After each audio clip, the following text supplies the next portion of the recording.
Hey, what's going on? It's Joey Myers from the Hitting Performance Lab, and we're going to address a reader question comment that said several great hitters hit great in the batting cage but have trouble transitioning into game situations. How do I teach that?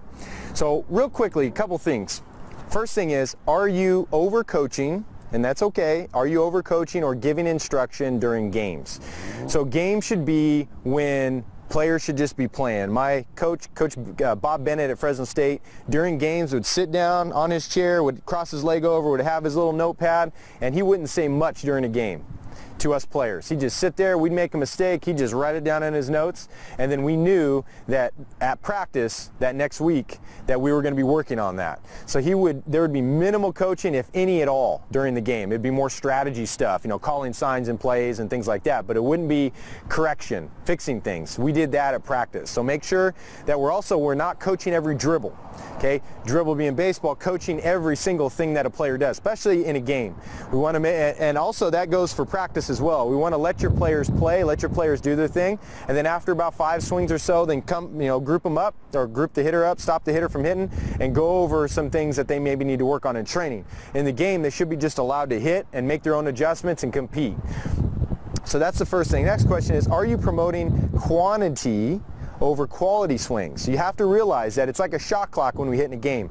We see a pitch once every 15 seconds or so, maybe 10 to 20 seconds, and we have to make sure we train like that we're not doing rapid fire soft toss drills. When we do that, it's not about quick hands in a game. Okay, it's not, if the pitcher was throwing 4 balls at us at the same time, then that would be a good drill to do. But we see 1 ball every 15 seconds or so, 1 pitch every 15 seconds, and we got to make sure that when we train, that we're training along those same lines, that we're looking more quality over quantity.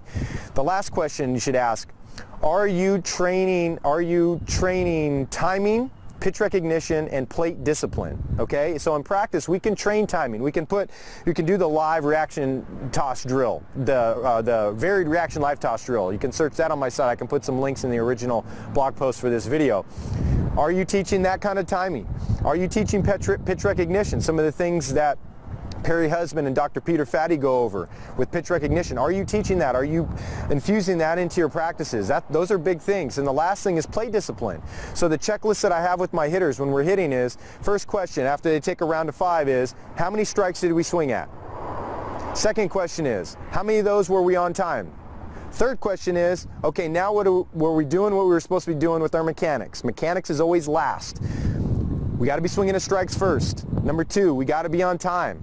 And the last thing is mechanics. That's a good checklist that you can go over when you're working with your hitters. So we answered the question or commented on the comment of the reader that said several great hitters hit great in batting practice, or in the batting cage, but have trouble transferring that into game situations. How do you teach it? So we got to make sure that we're not overcoaching, that we're not giving instruction during the game, that it's more based on strategy, that we're promoting more quality swings over quantity, and that make sure that we got to learn how to train timing in practice, we got to learn how to train pitch recognition, and we have to learn how to train plate discipline. Make sure that we're swinging smarter by moving better.